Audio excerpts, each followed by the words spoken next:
Hello, I am Palak Wadadia, Assistant Professor at LJ Institute of Engineering and Technology in Department of Electronics and Communication. Today we will discuss the topic that is if and if-else statement from unit number 2, that is Python decision making and loops.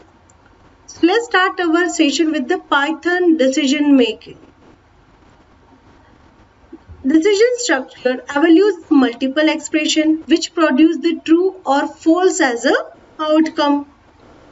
Then you need to determine which action that you want to take when the outcome is true and which action that you want to take when the outcome is false.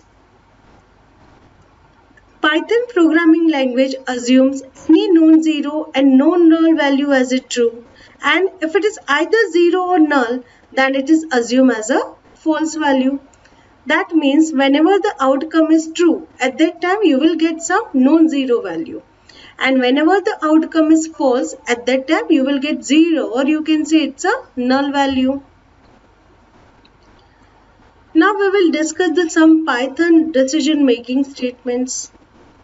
The first statement is if statement. An if statement consists of a Boolean expression that is followed by the one or more statements. So after if statement, see, you can write one statement or more than one statement. Now the second is if-else statement. And in if statement can be followed by the optional else statement, which is execute when the Boolean expression is false. The third is if, elif and else statement. The same as the if-else statement, here also the if statement can be followed by the optional elif statement and else statement. That means here first the if condition is evaluated, then if it is not true, then and then the elif condition will evaluate. And if it is not true, then and then the else statement, or we can say the else condition is evaluated. Now the fourth one, that is the nested if statement. Here you can use the if or else if statement inside the another if or else if statements. Now the syntax for the if statement is if, then test expression, and then it's a statement S. So the statement S will execute whenever the test expression is true. If the test expression is false, then the statement S will not execute. In Python, the body of if statement is indicated by the indentation. Indentation, that means here you can observe some space. This space is known as an indentation. So this indentation indicates that this is what it's a body of the if statement.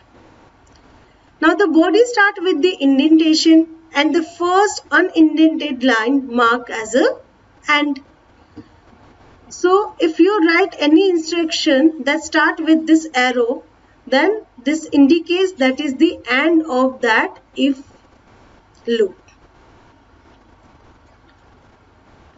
Now as we know that the Python interprets the non-zero value as a true and none or zero are interpreted as a false value. Now next we will discuss the one flow chart for the if statement. See, as we discussed here, if the test expression is true, then and then the body of if will evaluate. And if the test expression is false, then the body of if will not execute it. Next we will discuss that is if-else statement. So the syntax for the if-else statement is if, then some test expression is there, and if it is true, then the body of if will execute it. Else, then the body of else. So if-else statement evaluates the test expression and it will execute the body of if only when the test condition is true. Otherwise, it will execute the body of else statement. Now next we will discuss the flow chart for the if-else statement. See, as we discussed, first of all, the test expression is evaluated. If it is a true, then the body of if will execute, and if it is a false, then the body of else will execute. Now based on that, we will discuss some more programs. Now here we are writing one code, that is to check the number is even, or we can say it's a odd. So in this code, the user will enter the number and then the code will check whether that number is even or not. If it is even, then the code will print the entered number is what? It's an even number.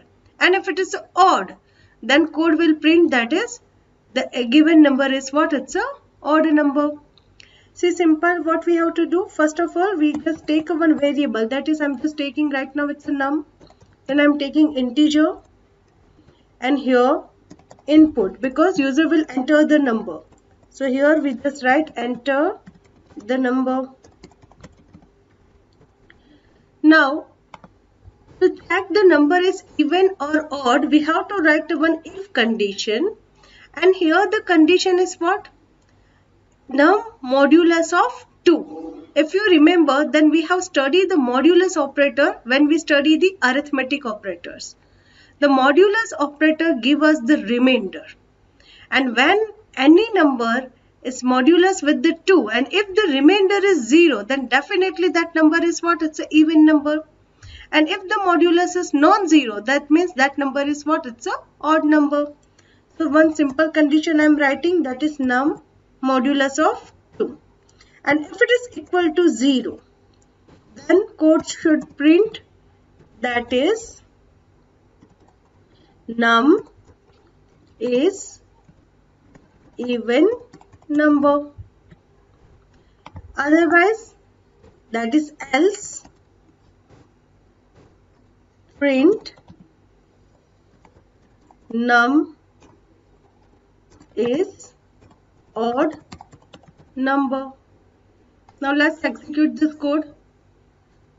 Run, then run, and it's what? It's a test file. So here, for example, user enters the 4, then yes, 4 is the even number. Now let's see the execution of the code. Here, first of all, in place of num, you just assume the 4. So the 4 modulus of 2. Obviously, the answer is what? It's a 0.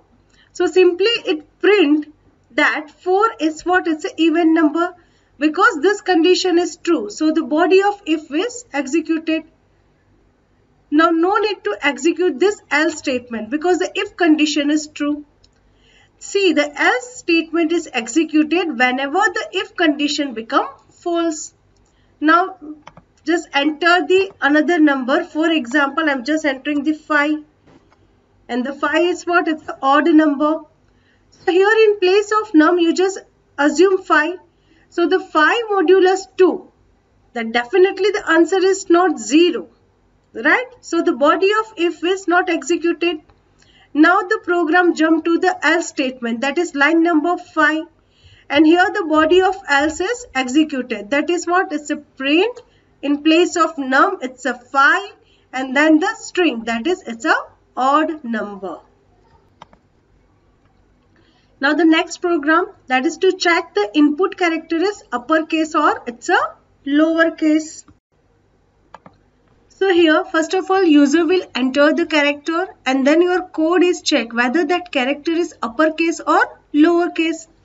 So the first statement I am writing, that is character. I am just take one variable, that is character, and then input, that is enter any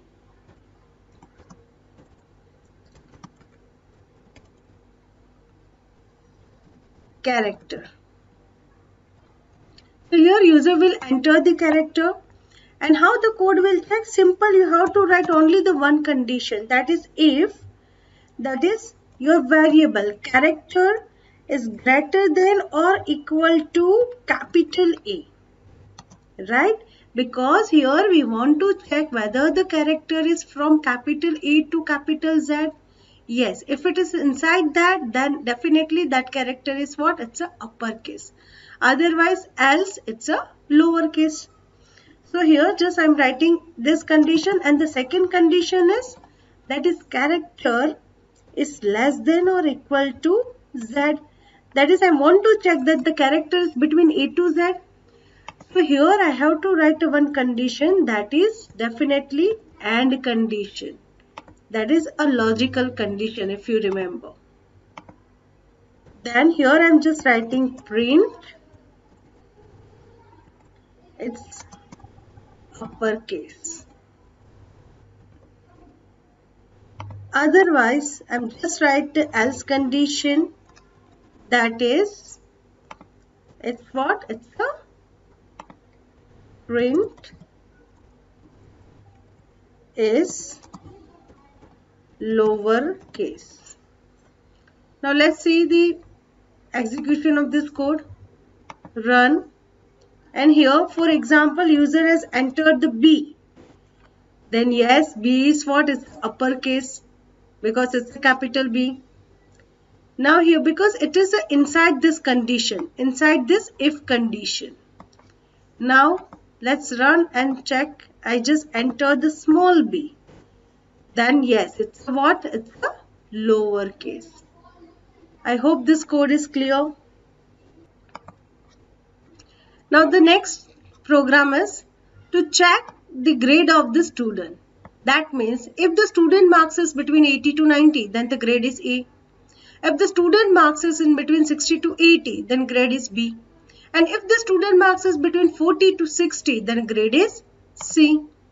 So first of all, I just take one variable, that is marks, and then it can be a float. So I'm just taking float and input, that is enter the marks. Now simply you have to write down the three if condition. The first condition, that is in between 80 to 90. So here simple 80 less than your marks and then less than 90. And if you want to include, that is 80, then less than or equal to. Here also it's a less than or equal to. And then simple write print, that is grade is A. Now the next condition, that is if the marks is between what? It's a 60 to 80.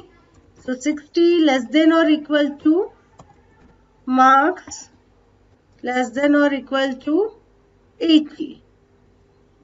Here no need to include the 60, and you just include the 60 but no need to include the 80 because 80 already we have entered here. So you just write down less than 80. Then print, that is grade is B. Now the last condition, that is if the marks is between 40 to 60. So we have to include the 40 but no need to include 60. So 40 less than or equal to marks and only less than 60. And just print, that is grade is C. Now let's execute this code. Run test. The first mark I'm entering, that is what? Sorry, this file is what? It's a test1. So the run and then run, and here we have to select test1.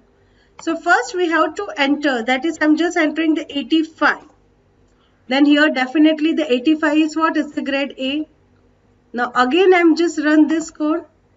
Then if I enter the 65, then the grade is what? It's a B. And if I enter the 45, So what will happen? One by one, if condition is checked. 45 is not in between 80 to 90. So this is false. It will check the next if condition. It is also not in between 60 to 80. So this condition is also false. Now the last condition. Yes, it is in between 40 to 60. So definitely the grade is what? It's a C. So I hope this code is clear. Thank you.